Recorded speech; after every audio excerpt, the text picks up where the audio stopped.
মেঘের বেলায় চড়ে এলো আষাঢ়ের বার্তা।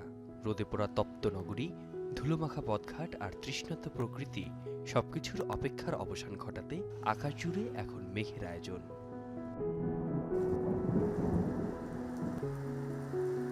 অবশেষে নামল প্রতীক্ষিত সেই ধারা। মেঘের মাদল বাজিয়ে আষাঢ়ের এই আগমন যেন এক অনন্ত উৎসবের সূচনা,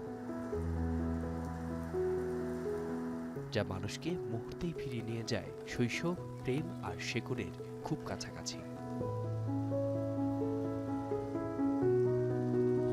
অফিস, যানজট আর সময়ের পেছনে ছোটার এই ব্যস্ত শহরে ঋতুর খবর রাখার ফুরসত মেলে না সহজে।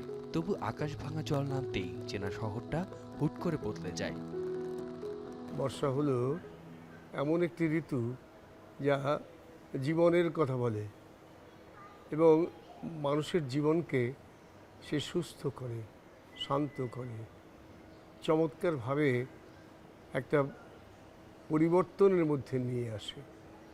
বর্ষা জীবনদায়ী একটি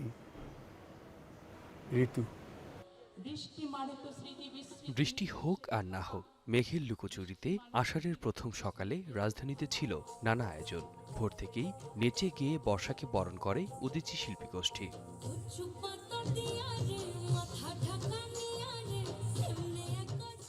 প্রকৃতি বন্দনা আর সব নৈরাশ্যকে দূর করার প্রত্যয় উচ্চারিত হয়েছে জীবনের অন্তহীন অনুভবে। ষড়ঋতুর আমাদের প্রতিটি ঋতু যদি আমরা পালন করি বাঙালিরা, তাহলে বাঙালির সংস্কৃতি চিরজাগরুক থাকবে। বরিশ ধরা মাঝে শান্তির বাড়ি, রবীন্দ্রনাথের সেই চাওয়ার থেকে বড় চাওয়া আর কিছু হয় না।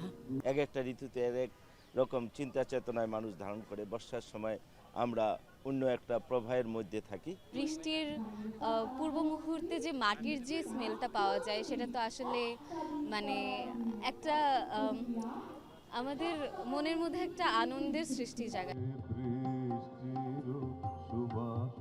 বর্ষার গানে নগর জীবনের অবসাদ ঝেড়ে নতুন দিনের সূচনায় উদ্বেল প্রকৃতিপ্রেমীরা।